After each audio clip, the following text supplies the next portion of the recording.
Okay, kids, first I want to start out with an apology. There's something you may not know about these schools that you are attending, something your teachers might not even know, and something your parents certainly don't know. Now, yesterday you heard our president, Barack Obama, tell you that here in America you write your own destiny. Nobody writes that destiny for you. The president told you to make your own future. President Obama called on each of you to set your own goals for your education and then to do everything you could to meet those goals. Well, that was a great message. I hope you took it to heart. But you need to know that President Obama's message was quite a bit different than the message delivered by another president, Woodrow Wilson, just prior to World War I. It was during the years prior to World War I that our present system of government education was being born.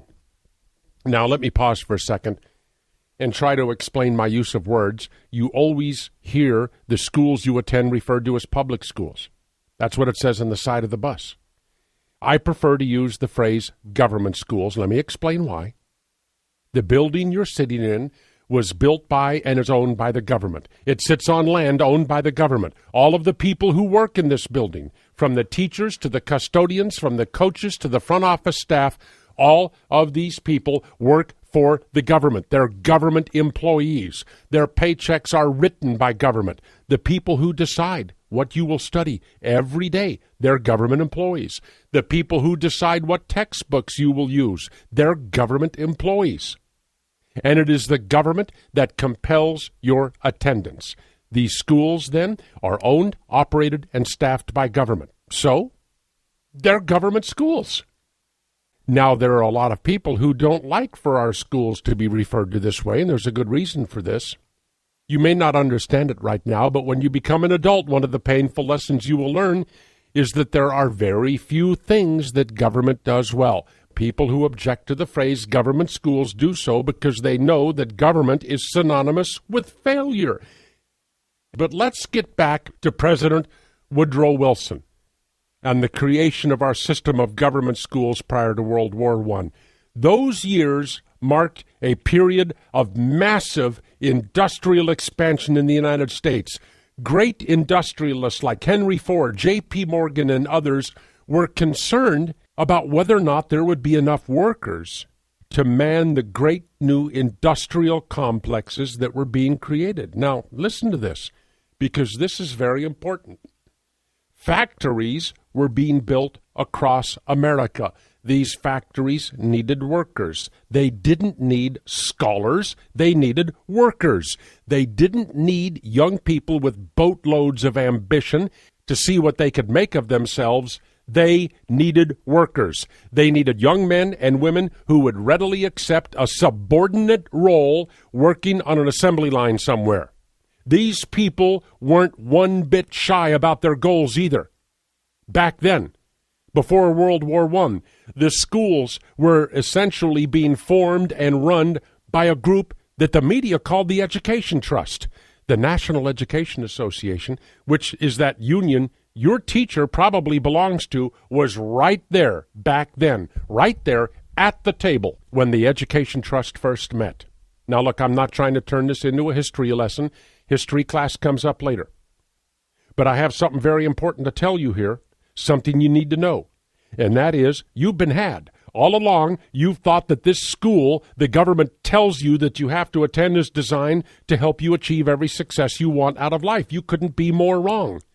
This is not the way our government schools were designed. Let's get back to that Education Trust and the formation of our schools.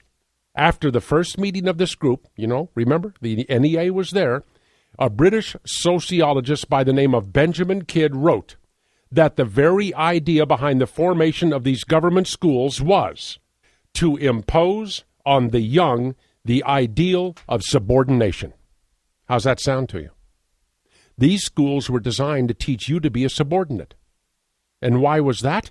The great government school teacher has the answer in his book, The Underground History of American Education. That government school teacher, John Taylor Gatto, the New York Teacher of the Year. He explains it this way. Gatto explains that in pre-World War I, the industrialists, Ford, Morgan, Rockefeller, were convinced that the American tradition of independent livelihoods would rob industry of the manpower it needed to keep the industrial wheels turning. In our government schools, then, the students, and that's you, you were to learn to think of yourself as an employee, a worker competing for the attention and favor of management. Above all, you were not to come to consider yourself to be a self-determined free agent. And that brings us back to Woodrow Wilson and the speech he gave to some American businessmen. And this quote says a lot about the schools you are attending today. President Wilson said, "We want one class to have a liberal education." That means a broad education. We want another class, a very much larger class of necessity, to forego the privilege of a liberal education and fit themselves to perform specific, difficult, manual tasks. There, can you make it any clearer?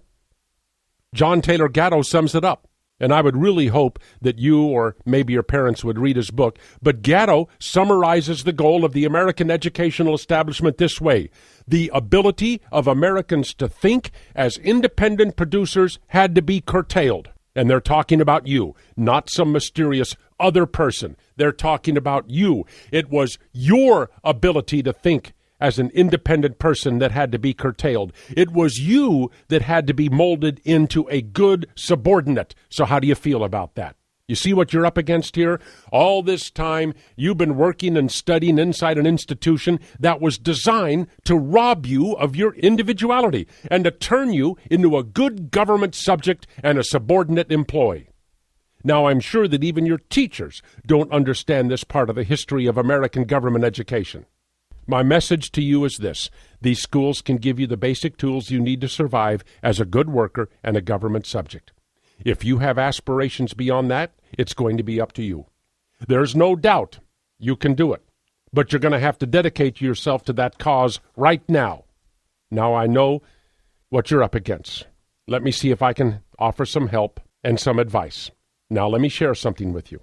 It may be hard for you to accept this right now, but 20 years from now, whatever you are, whatever you do to make a living, whatever your lifestyle, whatever your condition in life, 20, 30, 50 years from now, barring some physical or mental disaster, wherever you are is going to be directly attributable to the decisions you make between now and then. And every decision counts, every one.